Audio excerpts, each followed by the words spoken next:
주의 이름으로 축복합니다. 아멘. 목소리가 아주 작아요. 아멘. 네. 자, 우리 하나님 말씀 함께 보겠습니다. 출애굽기 6장 1절에서 7절입니다.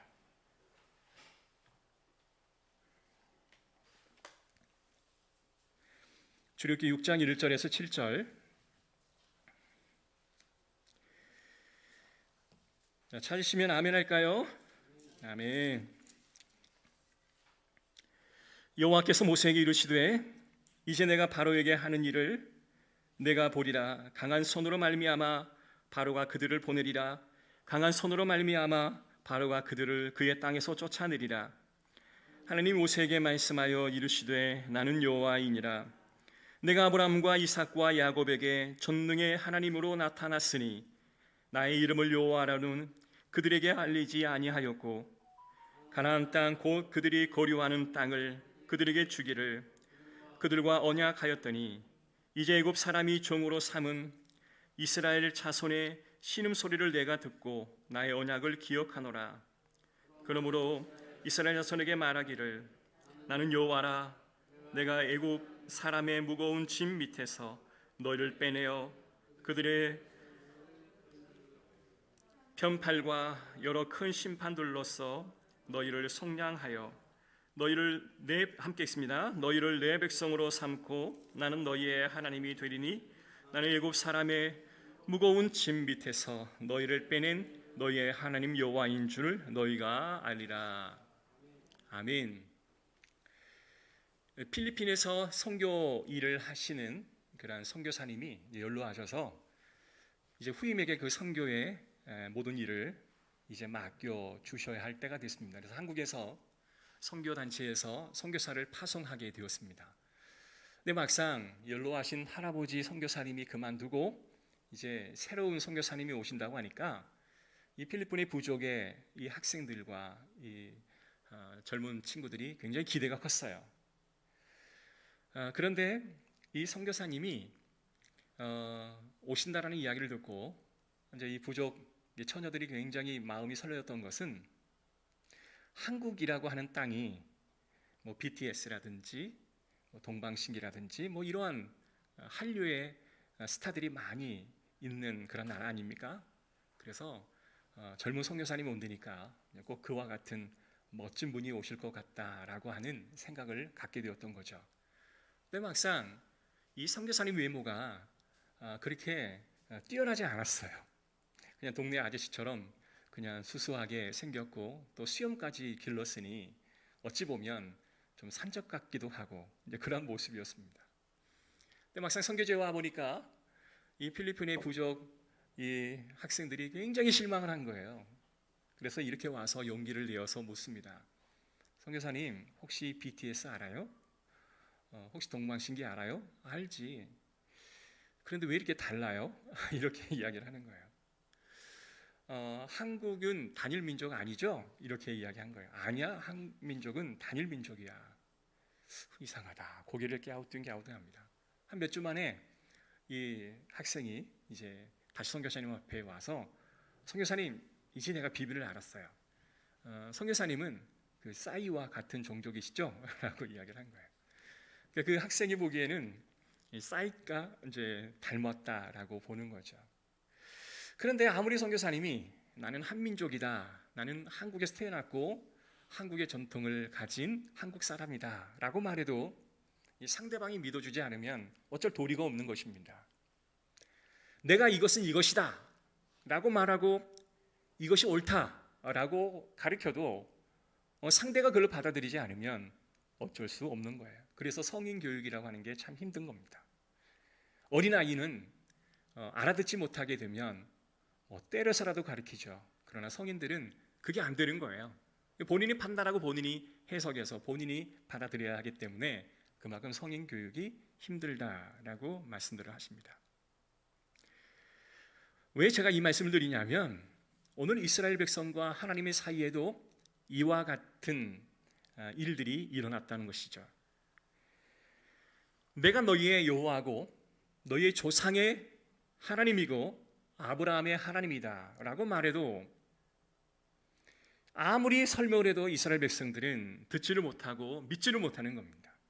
왜냐하면 그때 당시에는 이 파라오의 애굽의 신과 태양신이 훨씬 더 힘이 있고 강력하다라고 믿었던 사회적인 분위기가 있었기 때문에 출애굽을 했던 이스라엘 백성들이 그 하나님의 말씀을 믿지를 못하는 겁니다.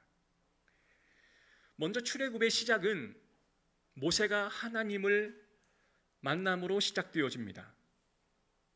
모세가 이스라엘 백성에게 보내져서 내가 여호와고 내 조상의 신이고 내 조상이 가나안에 가게 될 것을 알려줄 신이다. 너의 고통과 부르짖음을 내가 들었고 내가 너희를 자유케 할 것이다. 이와 같은 하나님의 명령을 모세를 통해 이스라엘 백성들에게 전달하라라고 지시를 합니다. 그런데 모세도 마음속에 근심이 있었습니다. 왜냐하면 그 상황을 보게 되면 도저히 내 말을 이스라엘 백성들이 믿지 못할 것 같았기 때문에 그렇습니다.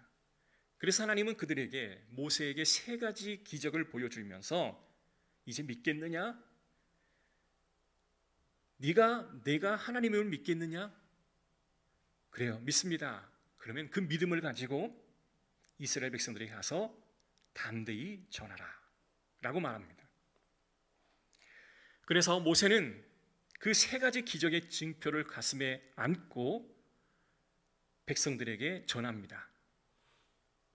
출애굽기 4장 30절과 31절의 말씀 보니까 아론이 여호와께서 모세에게 이르신 모든 말씀을 전하고 그 백성 앞에서 이적을 행하니 백성이 믿으며 여호와께서 이스라엘 자손을 찾으시고 그들의 고난을 살피셨다 함을 듣고 머리 숙여 경배하였더라. 자, 일이 어느 정도 진척이 되어지는 것 같습니다. 그러나 애굽의 파라오 왕 앞에 모세가 똑같은 말을 전합니다. 여호와께서 이 백성을 내보내라 나에게 명령하셨다. 그러니 왕은 내 백성을 내보내달라. 그런데 파라오는 지금 이 모세를 미친 사람 취급을 합니다. 출애굽기 5장 17절 18절의 말씀 보면 바로가 이렇게 대답합니다. 이 게을러 터진 놈들아, 너희가 일하기 싫으니까 주께 제사를 드리러 가게 해달라고 떠드는 것이 아니냐. 썩 물러가, 일어나 나가라. 이제는 내가 너희에게 집을 주지 않고 너희에게 벽돌을 맡은 수량대로 어김없이 만들도록 할 것이다 라고 엄포를 놓습니다. 이 파라오가 모세가 하는 말이 어이없는 말로 받아들이고 이제는 너희가 배불러서 그러는구나, 게을러서 일하기를 싫어하는구나, 그래서 사람을 보내어 나에게 엄포를 내리는구나 라고 해석하고 그렇게 반응을 보였던 것이죠.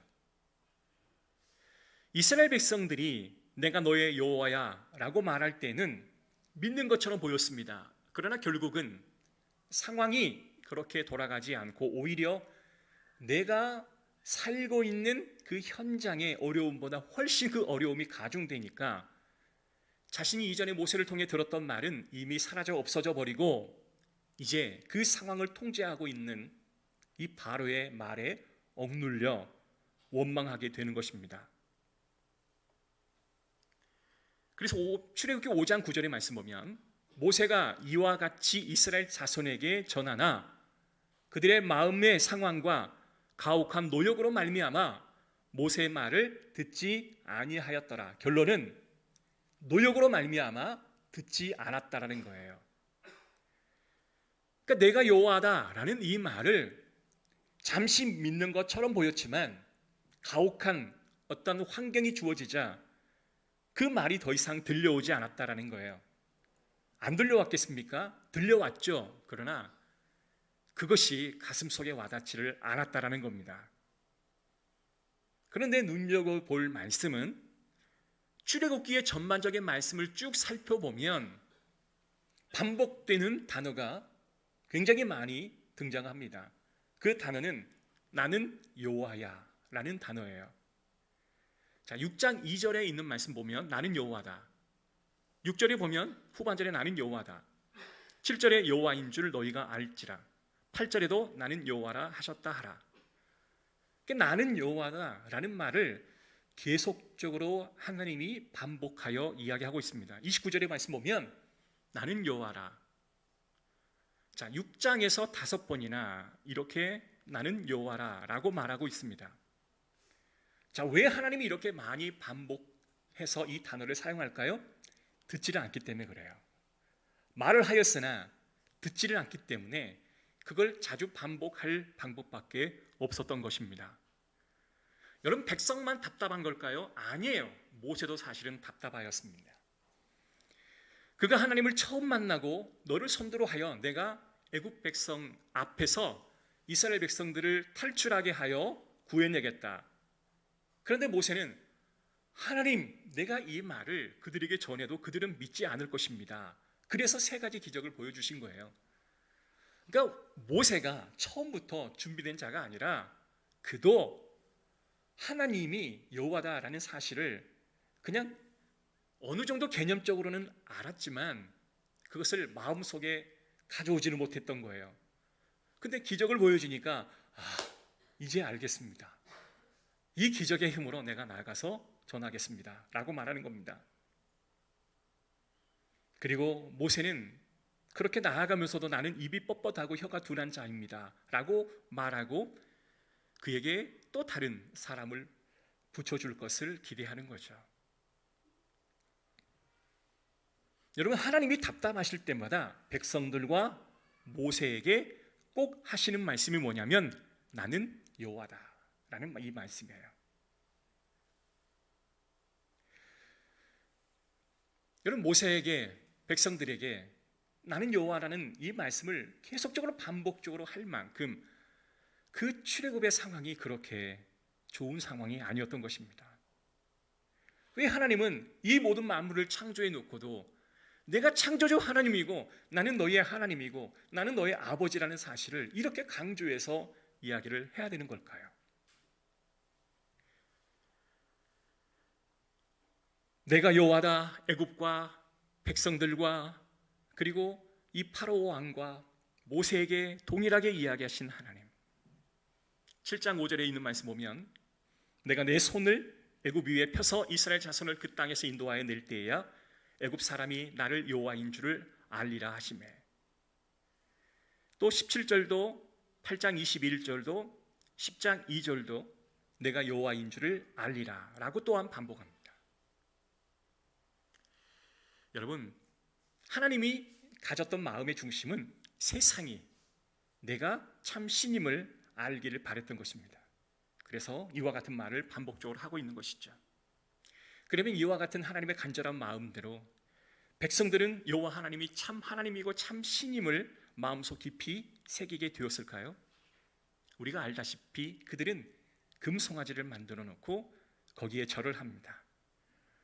이런 하나님의 외침과 열심에도 불구하고 그들의 반응은 무시하는 일들이 발생하게 되는 것이죠. 출애굽을 하여도 그들의 삶 속에서는 내가 여호와라는 이 말씀이 여전히 들리지 않았던 것입니다. 그럼에도 불구하고 여호와 하나님께서는 그들을 가나안 땅까지 인도하여 내시겠다라고 약속을 하십니다.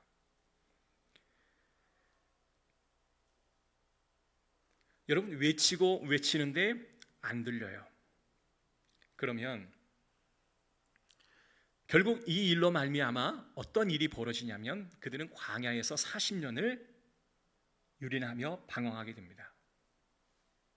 처음에는 하나님의 음성을 듣고 여호와 하나님이 나의 아버지구나 라고 하는 것을 알 것 같다가 결국에는 가나안에 들어가니 우상 숭배하고 다른 민족과 전혀 다를 바 없는 상태로 전락되어지고 말았어요.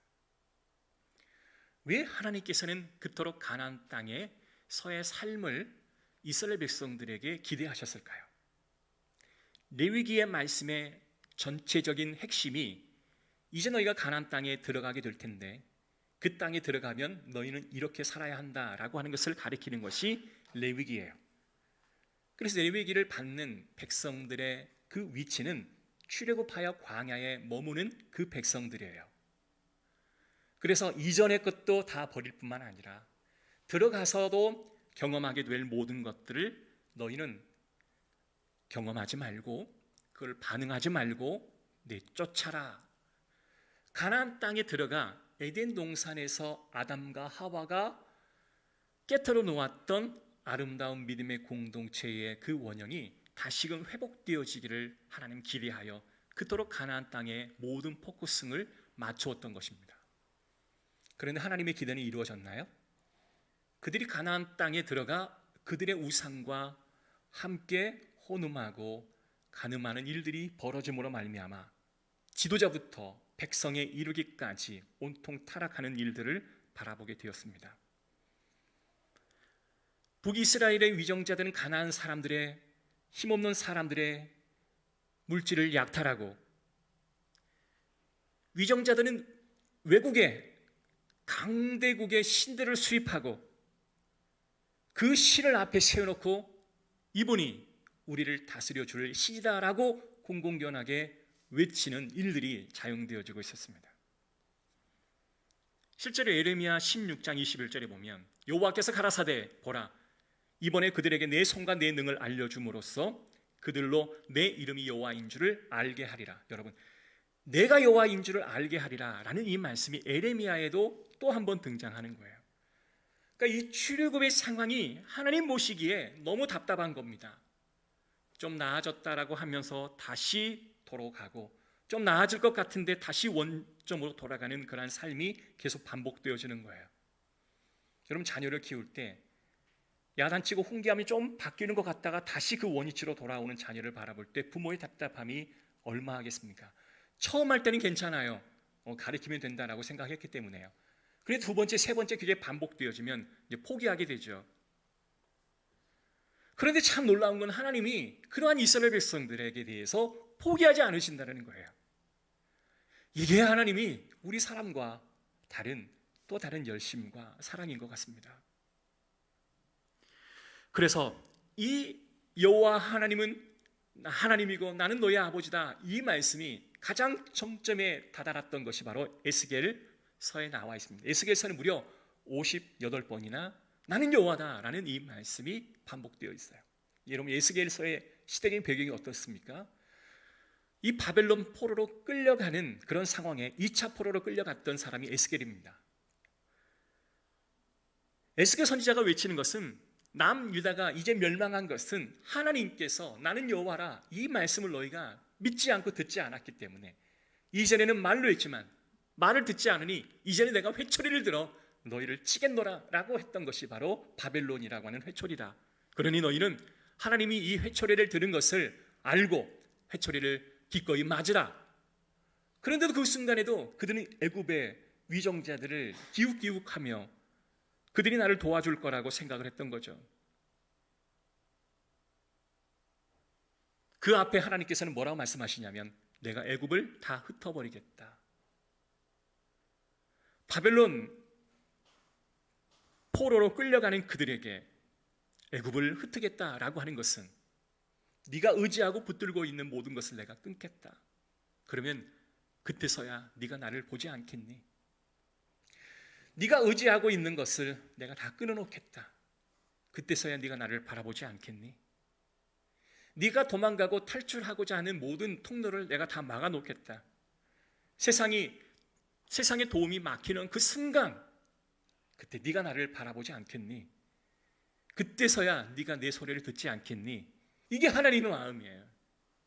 단순히 이스라엘 백성들을 가혹하게 처벌하고 매를 때리시는 것이 아니라 하나님의 음성 좀 들어라 라는 그 말씀을 하시기 위해 이와 같이 애굽을 흩으시고 회초리를 드셨던 모양입니다.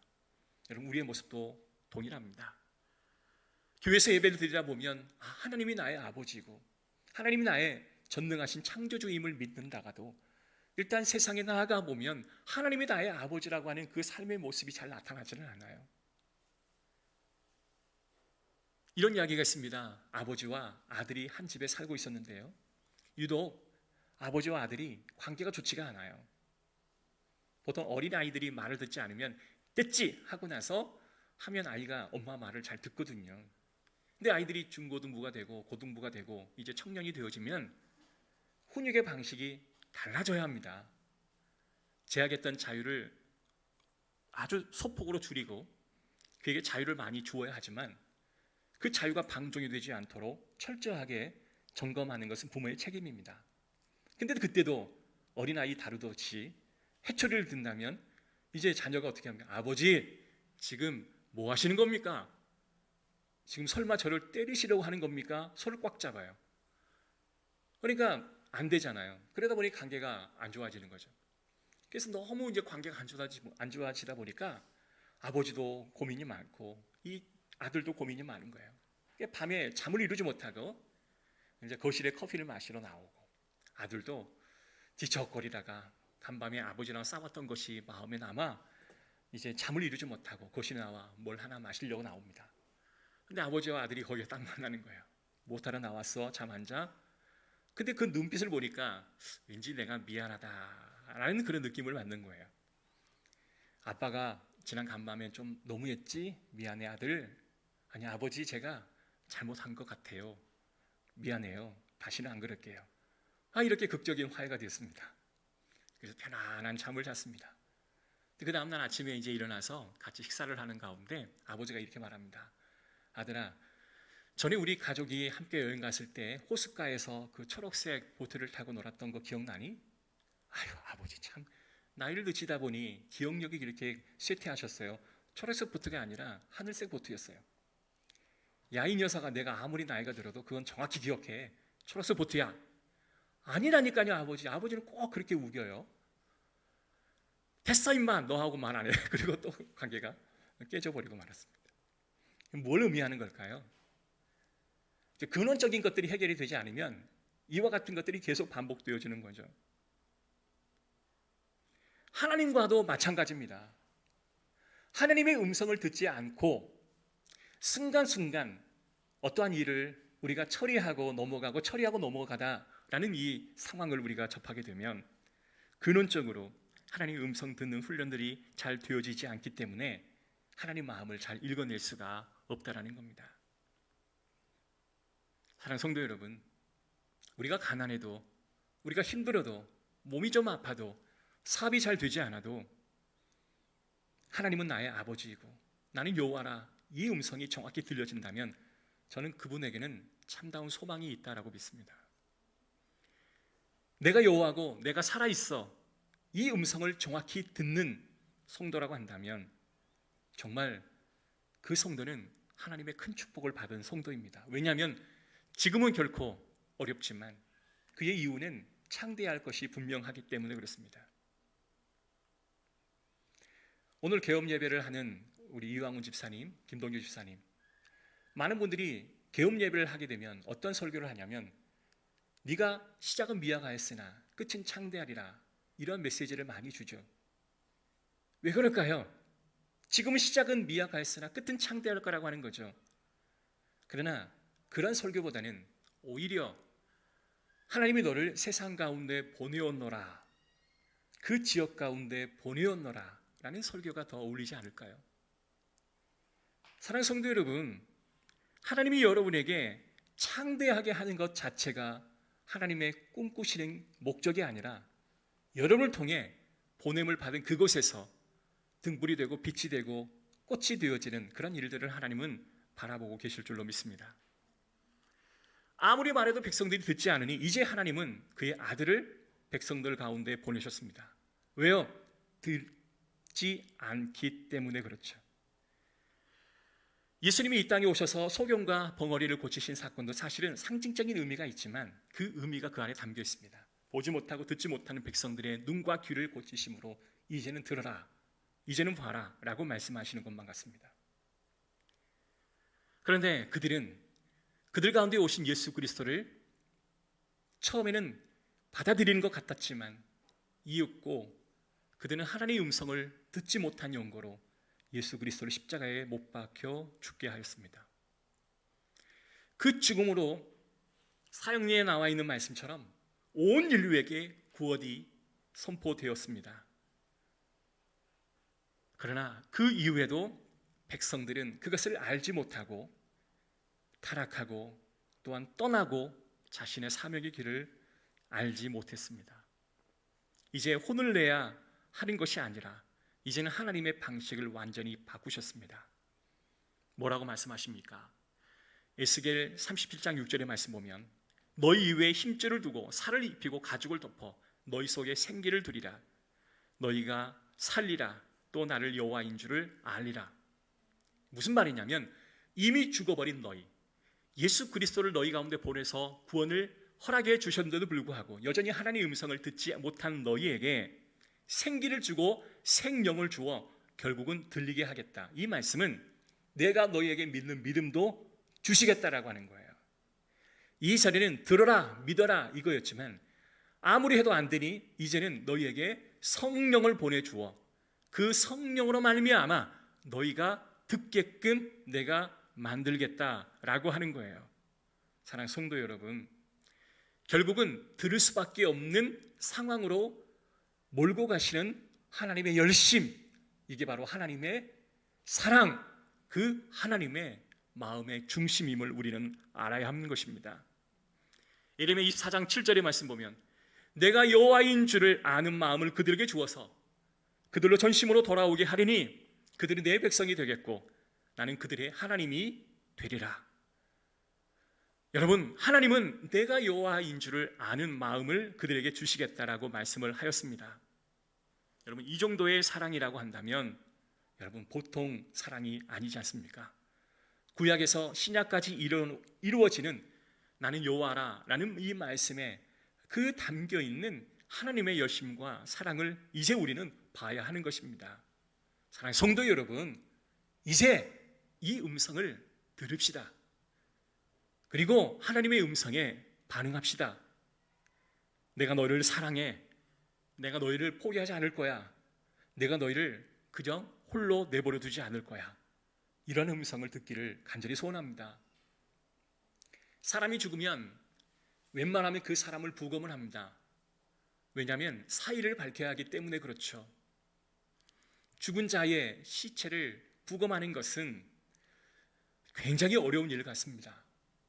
근데 한 1509의 시신을 부검했던 어느 한 부검 의사에게 기자가 이런 질문을 했습니다.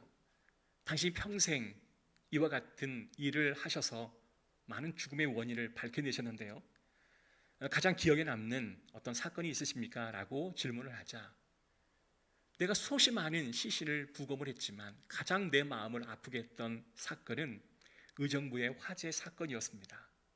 그 사죄로 인해 굉장히 많은 사람이 희생을 당했지만 그 중에 미혼모의 그 모자, 그 사람의 어려움이 내 가슴 속에 남습니다 라고 하는 거예요. 시신이 이제 온 게 아니라 온몸의 한 3분의 2 이상이 그냥 불에 그을려서 응급실에 온 그 여성 환자를 이제 보았다라고 이야기합니다. 그리고 그 안에는 아이가 품에 안겨 있었는데 아이는 하나도 화상에 데이질 않았어요. 그러니까 화마가 올 때 그 어머니는 그 아이를 꼭 끌어안고 옷가지로 다 똥똥 싸매어서 끌어안고 자신은 화상을 당해도 그 아이를 살려낸 거죠. 그러나 화마가 너무 거세서 자신의 몸이 점점 이렇게 타들어가는 거죠. 그래도 이 아이를 놔두지를 않았던 거죠. 결국은 이 어머니는 이 화상의 후유증 때문에 숨을 거두게 되어지는데 나중에 신문기사를 읽어보고 부검을 하는 그 부검이가 신문기사를 봤더니 이분이 과거에 미혼모이기 전에 그는 고아원에 보내져서 또 새로운 가정에 입양되어졌지만 파행을 2번이나 당한 그런 아픈 여력이 있었던 여인이었습니다. 가까스로 사랑하는 남자와 결혼해서 살았는데 그 남자는 아이만 남겨둔 채 떠나버렸어요. 그러니까 이 여성은 홀로 그 아이를 가슴에 품고 그렇게 살아왔던 것입니다. 정말 힘든 것은 그 엄마가 이렇게 고백하는 거예요. 아들아, 진짜 미안하다. 나와 같은 미혼모의 자녀 밑에 태어나게 해서 미안하다. 2번째는 이 부족한 엄마가 너보다 더 먼저 세상을 떠나게 되어서 미안하다. 나와 같은 아픔을 너에게 더 이상 주고 싶지는 않았지만 미안하다. 근데 그 기사를 읽은 이 법의관이 그것을 보고 너무 가슴이 아팠다라고 이야기를 하는 것입니다. 여러분, 성경의 메시지는 한 가지입니다. 내가 여호와이다. 내가 너의 아버지이다. 그 아들을 품에 안고 그를 떠나보내면서 내가 너의 어머니야 라고 말했던 그 어머니의 애절한 마음. 사랑하는 성도 여러분, 예수님께서는 십자가에 못 박히시면서까지 그 자녀를 향한 사랑의 고백을 멈추지 않으셨습니다. 그리고 죽으시고 하늘에 올라가시면서도 보혜사 성령을 보내주셔서 우리가 주님을 나의 아버지라 고백할 수 있도록 허락해 주신 하나님의 사건. 사랑하는 성도 여러분, 우리가 조금 있다 우리 부를 찬양, 아버지 당신의 마음이 있는 곳에 나의 마음이 있기를 원해요. 아버지 당신의 눈물이 있는 곳에 나의 눈물이 있기를 원해요. 나의 사랑을 주님이 우리의 사랑을 고백할 때 내가 아버지가 하나님임을 아는 자는 이와 같은 고백을 하게 될 줄로 믿습니다. 어느 초등학생 하나가 우리 반은 내가 있어야 26명이 된다. 우리나라 인구 속에도 나도 한 명으로 들어간다. 지구의 무게를 총으로 잴 때 내 몸무게가 더해질 것이다. 큰 우주 속에 내 자신은 얼마일까? 그런데 우리 집에서는 내가 없으면 집이 텅텅 비어 있다고 엄마는 말씀하신다라고 말합니다. 그 자녀는 이 우주 속에 자신은 미미한 존재라 할지라도 우리 집에서 나라는 존재는 엄마에게 큰 존재임을 알았던 거죠. 그 자녀는 결코 엄마의 기대를 벗어나가지 않을 것입니다. 사랑하는 성도 여러분, 우리는 이 음성을 들어야 합니다. 하나님이 나는 너의 하나님이고 나는 너의 아버지다. 여러분, 이 음성을 가슴으로 듣고 한 주간 세상에 나가 사시면서 이 음성이 여러분을 움직이는 삶의 원동력 되시기를 주의 이름으로 축복합니다. 기도하겠습니다. 하나님 감사합니다. 이와 같은 일이 나의 삶 가운데 일어나게 하옵소서. 주 하나님은 나의 아버지임을 고백하게 하여 주시옵소서. 그리야 할 때에 하나님은 드셨던 회초리를 내려놓으시고 다시금 우리를 사랑하시는 소중한 음성을 주실 줄로 믿습니다. 주여 믿게 하소서. 예수 그리스도의 이름으로 기도합니다. 아멘. 찬양합시다.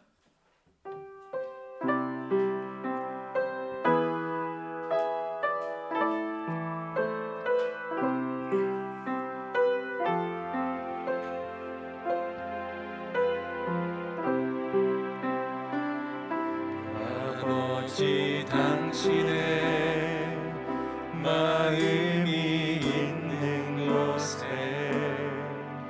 나의 마음이 있기를 원해요. 아버지 당신의 눈물이 고인 곳에 나의 눈물이 고이길 원해요.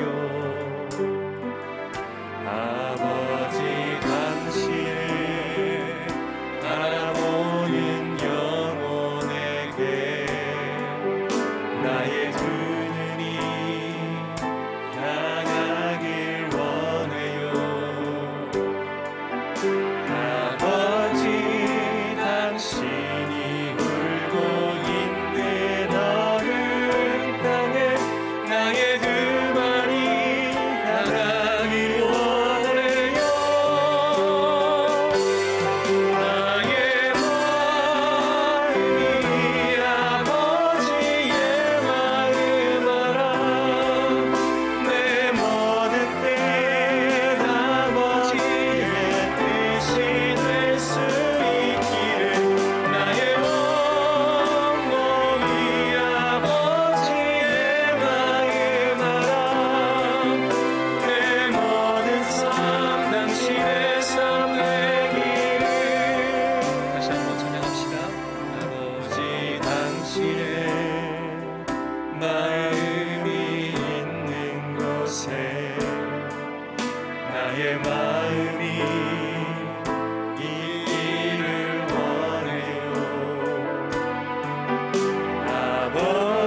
마음을 아는 것은 하나님의 음성이 들려져야 하는 것이죠.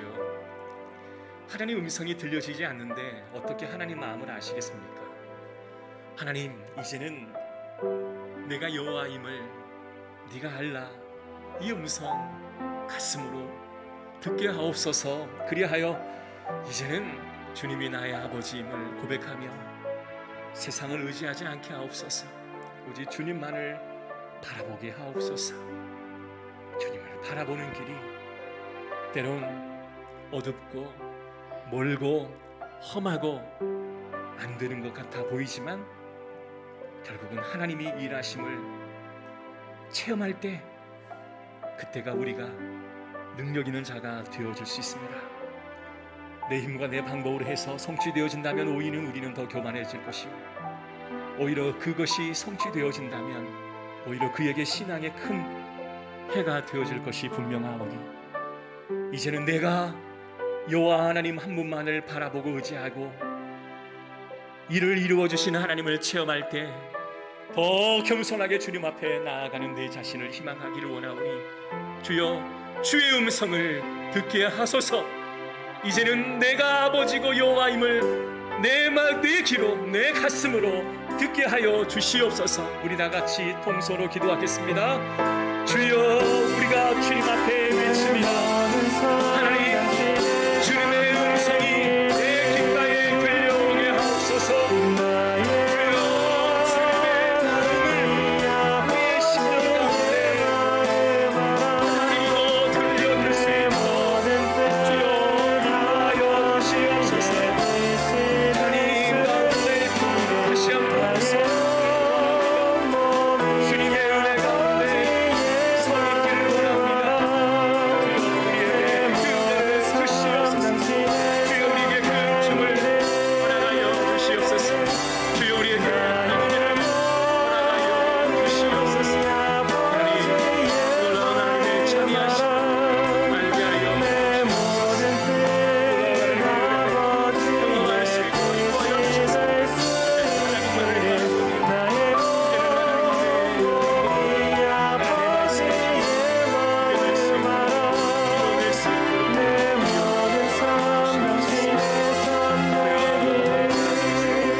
예수 그리스도의 이름으로 기도합니다.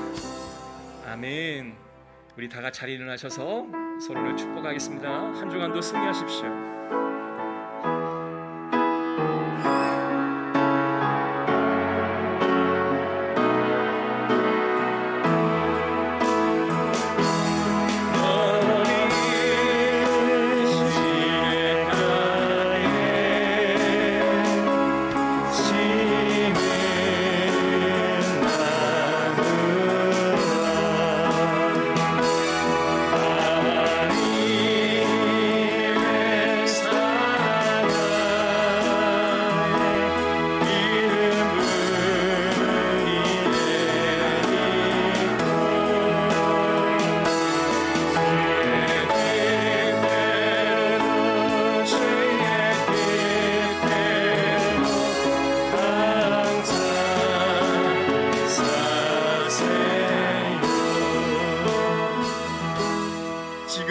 예수 그리스도의 은혜와 하나님의 크신 사랑과 성령님의 감화교통 인도하심의 은혜가 나는 여호와이다 라는 음성을 듣고 오직 주님만을 의지하며 살아가기 원하는 우리 모든 성도들 머리 위에, 국내와 해외에 있는 우리 모든 성도들 머리 위에 지금부터 영원토록 함께 있을지어다.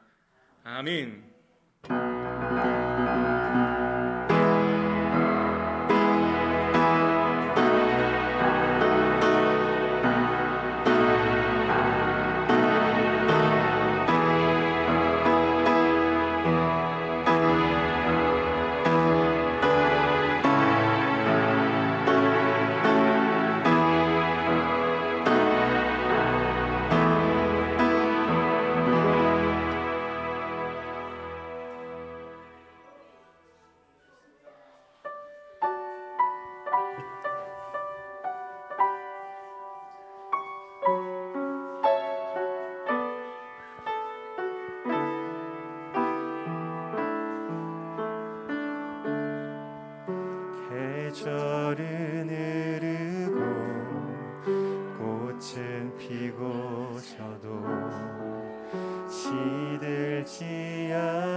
수 없었던 죄인인 나에게 생명의 주님 자신을 주셨네.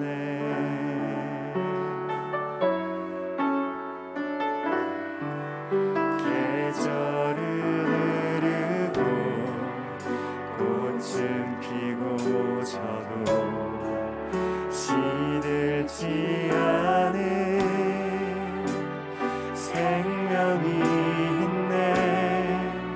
바랄 수 없었던 죄인 나에게 생명의 주님 자신을 주셨네. 나의 삶은 예수의 것이니 내 생명 다해 예수로 살리. 내 모든 것 내 주 예수의 것이니 내 전부 되신 예수로 살리.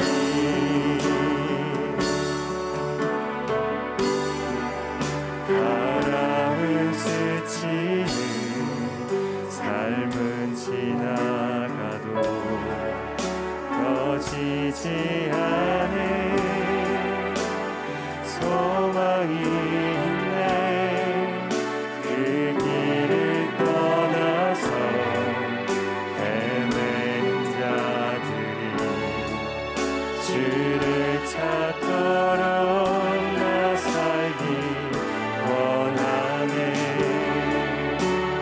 나의 삶은 내 주 예수의 것이니 내 생명 다해 예수로 살리.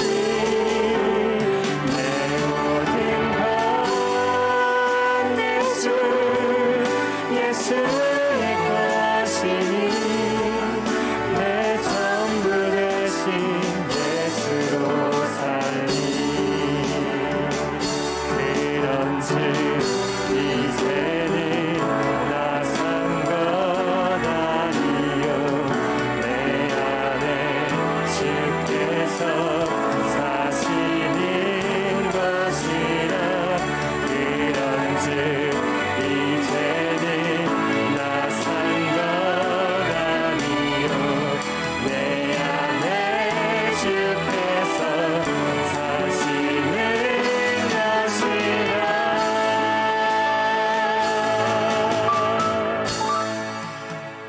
나의 삶은 내 주 예수의 것이니 내 생명 다해 예수로 살리.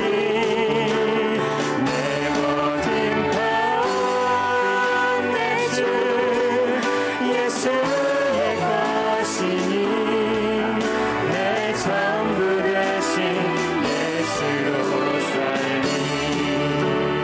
나의 삶은 내 주 예수의 것이니 내 생명 다해 예수로 살리.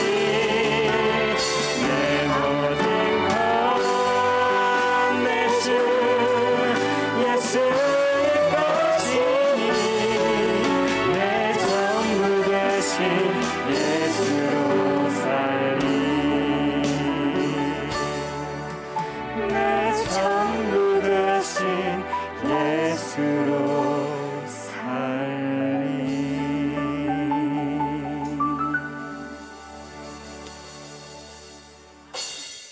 아멘. 수고하셨습니다.